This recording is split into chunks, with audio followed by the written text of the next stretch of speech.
Good day and welcome to the One Piece Forum YouTube channel. I am Frankie15 And I'm Mapache. and today we're going to talk about One Piece chapter 813. Right, so Yeah. this was a very good chapter in my opinion. So first we get the cover story, which is a continuation of the 500 million berry man, which is obviously Luffy, everyone going around the world seeing their reactions to the posters and whatnot. We get Crocus this time and Laboon's really happy for whatever reason. He's anthropomorphic whale. He's kind of part of the Straw Hat crew, so Yeah. And then we get into the chapter where we just kind of start off and everyone's reaction to the big reveal at the end of the story. Sanji, Vin Smoke, and Brook recognizes the name. Winsmoke family. Yeah. And so he has it was negative feelings about it. Yeah, he says that it gives chills down his spine. I mean, Brook's what, 90 years old, 92 years old, so he's been around a while.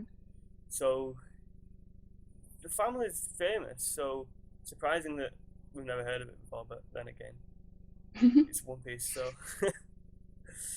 And I guess it's maybe the family is very famous only in the New World, or maybe I don't know. Maybe Oda just never wanted to tell us about them. Yeah, probably the latter.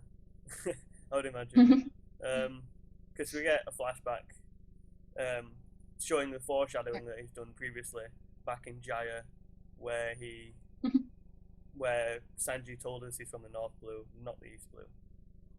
Yeah. So, I mean, some people might say it's ass-pull to bring this up, but it's really not, because he's clearly planned it from the beginning that Sanji's going to have some big reveal. Yeah. I think as soon as he said that he's from North Blue, it was something special, and maybe Oda was, you never know how far Oda was thinking, but there was something, at least.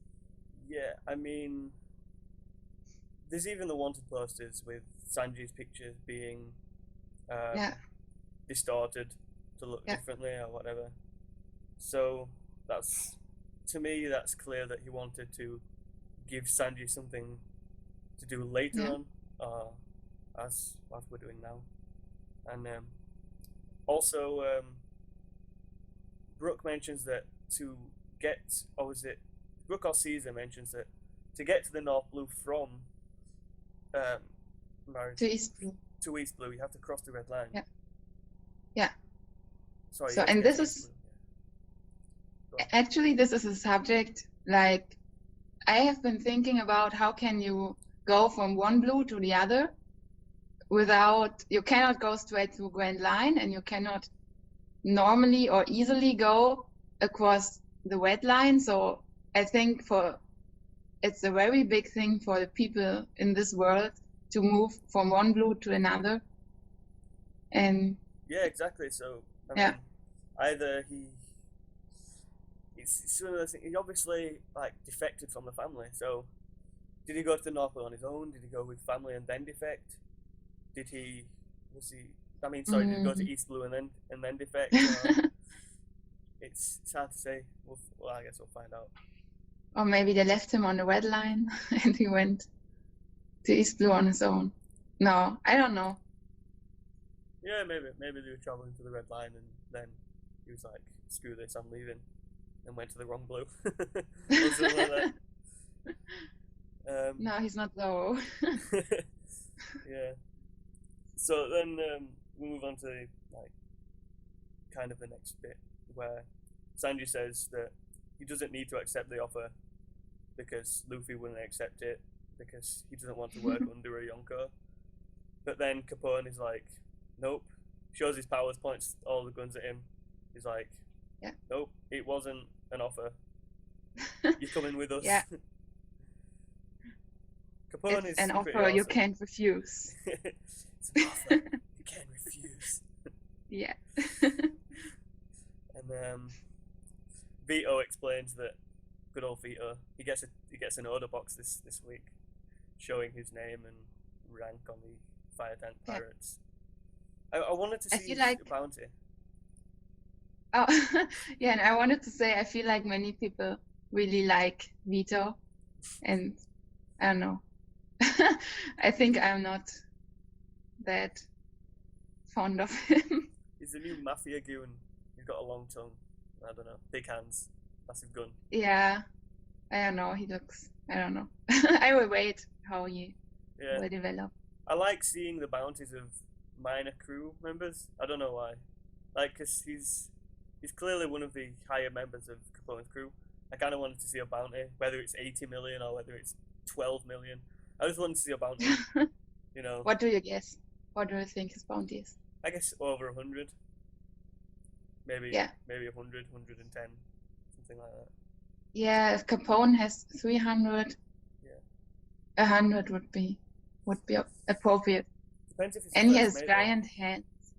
he does have giant hands. Yeah, so Vito explains that the Tea Party invitation isn't really an invitation, it's just a summons. Yeah. And he whispers something An to order. Sanji. I wonder what that Yeah, could that's be. a big question. And Sanji's like, how did you know? How did I know? What do How does he know? What do you think he said? He said, Sanji, I'm not really going to say anything. I'm just pretending like I'm saying something important. Can you please go along with me? And then Sanji plays it. I'm a minor character, Sanji. Can you make me feel important just this once? I hope he didn't lick him. Maybe that's all he did. Yeah. Sanji was just creeped out. No, but honestly, I have been thinking, it's the first thought I had was maybe he said, if you don't come with us, we will kill one of your family members, or maybe your sister or something, because I have the feeling Sanji doesn't like his parents that much. But maybe that he already has two brothers, maybe he has a sister too, and like when you don't like your parents, there's still a chance that you still like your siblings because they are on another level. But that's just a very random thought that popped up. Well, I think it could be true. Because maybe no one knows he's got a sister or something like that. And then he was like, Yeah. How did you know? And then, Yeah. obviously, they work under a Yonko. They've got ways to know stuff like that. Yeah. As he says, if a Yonko tells you to kill someone, you kill them. So, yeah. And then Sanji writes the note, and then pushes the Straw Hats out. And then gets all badass and points a gun at Caesar. He's like, gives them an ultimatum, like, you leave them alone or I shoot Caesar. You can't. Is Caesar in Kairoseki chains? Yeah, he is, yeah. Okay. It was just that Capone lied about having the bullets last. Well, actually, I don't know if he's in Kairoseki. Well, he must be, because otherwise he'd be able to break out of them, wouldn't he? Yeah. So he must be Kairoseki. That's why I was asking. Yeah. And then we get Nekomamushi's outside of Capone, which is a pretty badass panel. I like how Nekomamushi's got his, like, if you look at the panel, he's got like his hands down his pants. Have you noticed? I think you're right. And I didn't notice. Capone tries to talk his way out of it. He's like, no, you see, the truth is, he was attacked by one of the members of the Jack Pirates. I don't know, I can't do that voice, but whatever. Was okay. And then he runs away on tank. What are they called? Castle Tank. Tracks. Yeah. Castle Tank. Oh yeah, the movie's called Castle Tank. Yeah. I just wrote down tank with exclamation marks, because I imagine if Frankie or Chopper were to see that. Well, actually, Chopper did see it, but I imagine if they were to actually show a panel, he'd have stars in his eyes. So would Luffy. And then we get the note at the end, which is very ominous. Sanji wrote. So it seems like he doesn't seem prepared to come back because he knows that there's something else involved. There's some other factor that's gonna make him not be able to come back, even though he says he's gonna come back. It would fit his character to sacrifice himself. Yeah, for a pretty girl. To save the others. Nah, for his crew. To get a pretty girl. He doesn't know if I mean, he or doesn't we know. don't know.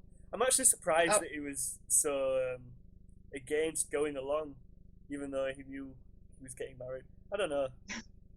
Even though he didn't know what she looked like, I'm actually surprised that he wasn't like, ooh, yes, let's go for it. No, I think in this kind of serious situation, he knows to control his hormones. I'm not so sure about that. Back in Fishman Island, he was getting nosebleeds all over the place. He almost died. Yeah, okay. Yeah, okay, and he didn't fight against Khalifa, so that was a very serious situation too. And last chapter, he was flirting with the furry people. So they are not furries. Yeah, man. Yeah. Sanji just doesn't discriminate in his pervertness. No, he'll go after anyone. He'll go after microorganisms, sure. So, what did you rate the chapter? Considering that last chapter, I would have given a 9. No, let's say I would say last chapter was a 10. This chapter is a 9. No, it's a 10. It's a 10. It's all about Sanji. How couldn't it be a 10? Yeah, this is the highest rating you can give. I think, 10 out of 10. Yeah. I don't normally give a 10 out of 10, but sure, why not? It was a very good chapter. I really like some panels look so cool, like almost all panels of Sanji. Maybe I should mention for everybody who sees this and doesn't know me that I'm kind of a Sanji fan. I did like the panel where he's like reacting to what they said last chapter and his cigarette drops out of his mouth, goes on the floor. That was a pretty cool panel.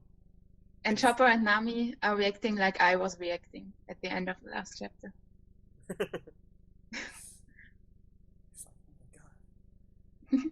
Sanji's gonna get married. No. Alright then, let's sign out then. I've been Frankie Gowan 15. I've been Mapache. And goodbye.